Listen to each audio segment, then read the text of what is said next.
Hi guys, it's Senay. Welcome back to my channel. Today I'm going to film a first impression and review on a foundation. This foundation is definitely not new, probably more new to Australia than the US. It is the L'Oreal Infallible Pro Glow Foundation. You guys are probably definitely aware that Australians do get makeup quite later than the US, or sometimes we just don't get it at all. So I'm pretty sure this has been out for a couple of years in the US. I can't remember how long, but I know it's been a good while and it's only just come here. So I didn't want to ramble too much at the start of this video, but I feel like I am going to, so I might leave a timestamp here if you guys just want to skip on to the demo and review. But basically I did want to touch on the fact that L'Oreal did send me these. They sent me these maybe a couple of months ago and I just haven't done a review on them. And this is the whole shade range. There's only 6 shades that have come over to Australia. I'm not sure if there's more in the US, but there's only 6. And I just find that really, really disappointing.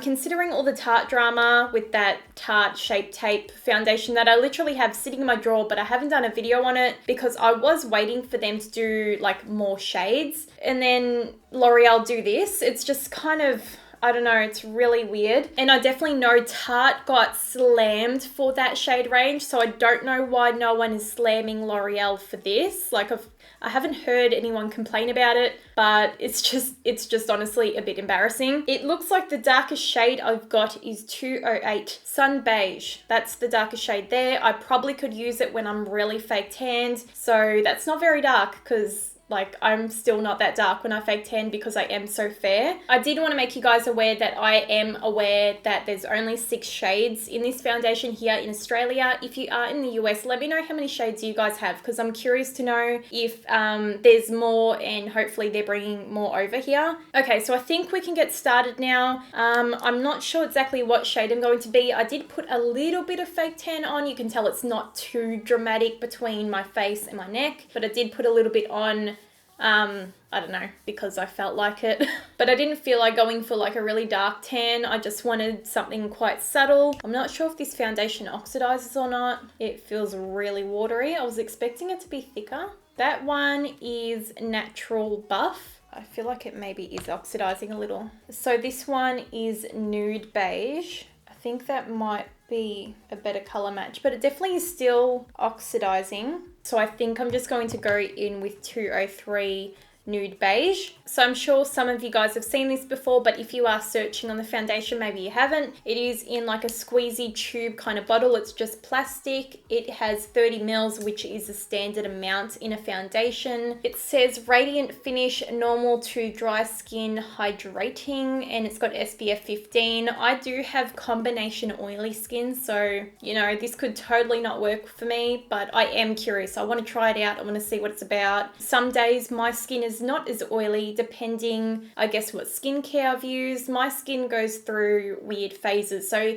in winter, my skin is typically more dry, and then in summer, I'm probably a little bit more oily. I'm not the oiliest person. Like I'm not my friend Nakia Joy oily because she has very oily skin. I'm definitely a little bit more normal than that, but I still do get oily on the nose and foundation can break down on my face. So it has like a little chart thing on the back where it says finish is radiant, wear up to 24 hours, which I won't be doing. Coverage is medium and the texture is air light. I am going to prime one half of my face. That's what I usually do to see if there's any difference at the end of the day between the 2 sides, and I always use a primer that I use all the time, so I know exactly how it works and I know that I do like the primer. I'm going to use my Professional Primer by Benefit. I think I'm going to do it on this side here, and I do have quite large pores on the nose, so I'm just going to focus on this side. We'll see if that makes a difference when we put the foundation on. We'll also focus just here.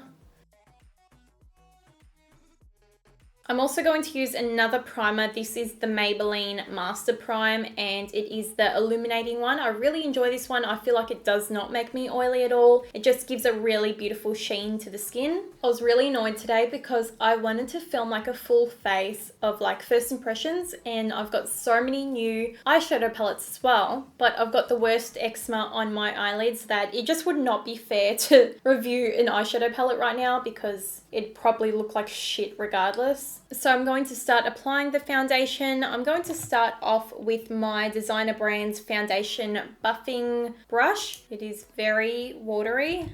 I'm going to start dotting it on this side of my face. It blends out really easily and it's blending very far. I feel like I've taken way too much foundation because it's just spreading really far onto the skin. I love how radiant it is. I like to bring that on my ears just to make sure it all matches. Okay, so this is what the foundation looks like on one half of my face. It has made quite the difference, even though it is only a medium coverage. Like even just putting a little bit underneath my eyes, you can see how much it's covered of that dark circle there. And mine are definitely worse at the moment because I've just had this really bad eczema, so it's making my skin like very red and very dry underneath. So far so good. I'm really enjoying what it's looking like. I guess the real test here is going to be how long it's going to last on my skin, but the foundation does recommend normal to dry skin, not combination oily, but I really want to see what the result is afterwards. I'll start dotting it on this side. If this foundation does last a decent amount of time, it'll definitely be one I would love to use for work because it's just not too full on. It's definitely got that more natural glowing look.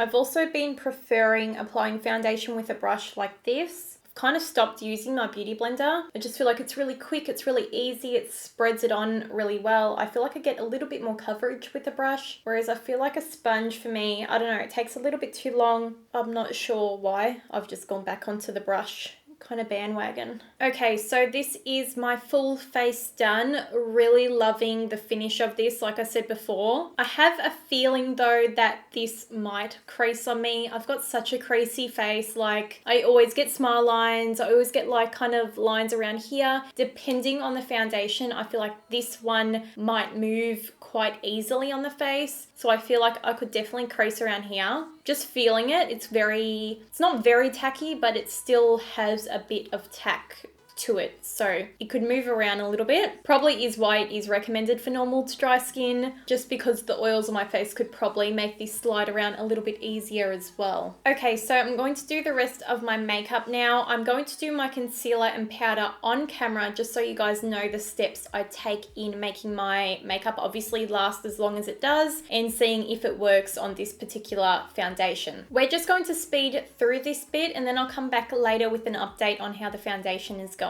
By the way, I did start this video a little bit late, so I did apply this foundation at 12 p.m. and then I'll probably wear it until tonight.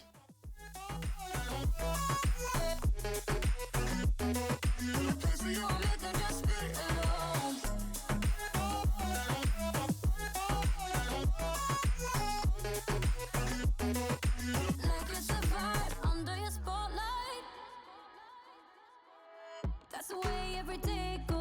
Looking back, I know we started falling. We were falling in love, yeah. Took my heart and you wrote off. Was I feeling never enough for you, baby? When you left me chasing you.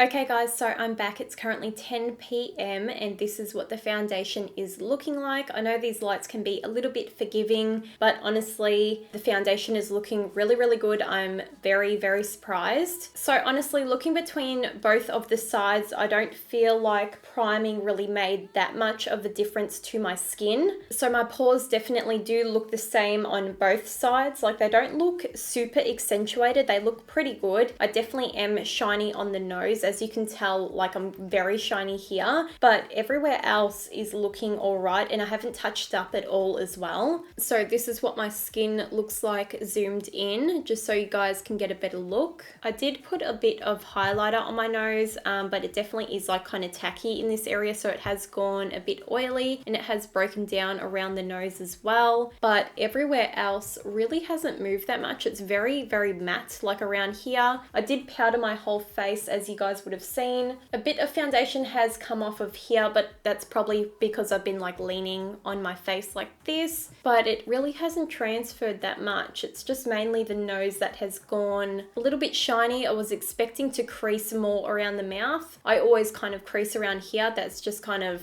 unavoidable, I guess. So I did do a flashback test earlier with my iPhone. It looked like there was a little bit of flashback to it, but it was nothing that extreme, like from what I could tell from the photo anyway. The flash on the iPhone is very exposed anyway, so it does always tend to make the face look a little bit lighter. I think I will be definitely trying out the foundation on work days when I'm at work like all day and I'm putting on my makeup at 6 a.m. and then coming home around 5 p.m. I think that would be a really good test. I'm going to powder my nose and just like see if it touches up all right.